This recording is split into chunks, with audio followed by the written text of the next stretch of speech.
Hey everybody, Ian here with a quick update about my partial pulley rupture, or as I like to call it, the gift that keeps on giving. So it's been about a month, give or take, since the last video I made. And since then, I've given it periods of complete rest, some light climbing, and then some pretty heavy climbing just because I couldn't help myself. Yeah, it has days where it feels completely fine, and then other days I'll wake up and it feels achy, creaky, swollen.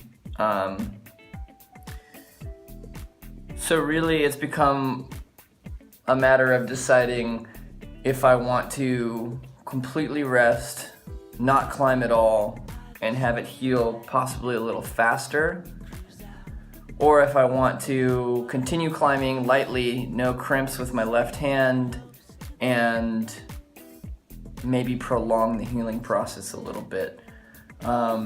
Ultimately, what I decided was not climbing for months at a time. It's just not possible for me. So if you're anything like me, I would recommend just every time you climb, tape your finger. I can make another short video on how I tape my finger, but you can also YouTube or Google this. There's a lot of different methods for taping your fingers. There's the H tape method, the X tape method, but in general what you're doing is just supporting the pulley at the point of injury. And what I've been doing is also supporting the other pulleys as well, just to be sure, because my fingers have been weakened. Just because I haven't been climbing, haven't been able to crimp, haven't been able to pull hard, so my other fingers have become weakened as well.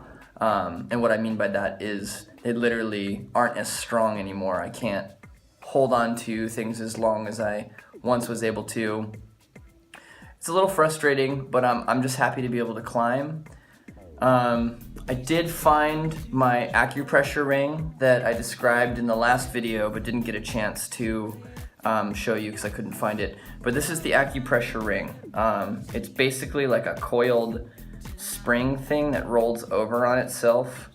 And the way it works is you just put it over the injured finger and move it up and down. I do the whole length of the finger. I'm sure you could do it just over the joint, but it feels really good to do the whole finger. And essentially what this is doing is increasing blood flow to the area and potentially breaking up any scar tissue that may have begun to develop in there, which is going to reduce mobility. So yeah, you definitely want to break up that scar tissue.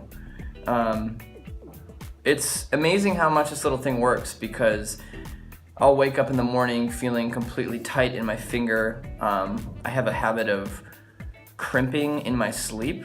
I don't know if anybody else experiences this, but when I'm dreaming or something, I squeeze my fingers really tight, and I think that's causing me to wake up with soreness in this particular joint.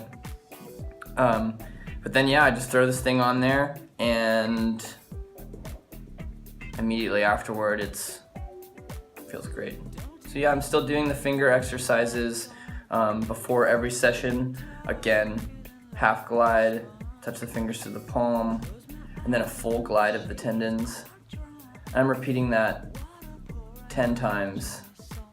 And I'm doing it on both hands, just to be sure with my other hand, because I don't want another injury. So yeah, I don't have much more for you other than that. It's a long, painstaking process. And I mean that literally. It's painful every time I climb. It's just varying degrees of tolerability. So yeah, I'll do another update as soon as it changes in any way, but so far it's improved since the initial injury for sure, but it still has a long way to go before I'm back to pulling as hard as I want to. All right, anyway, thanks guys, thanks for checking in with me. I'll be back with an update as soon as I have one. All right.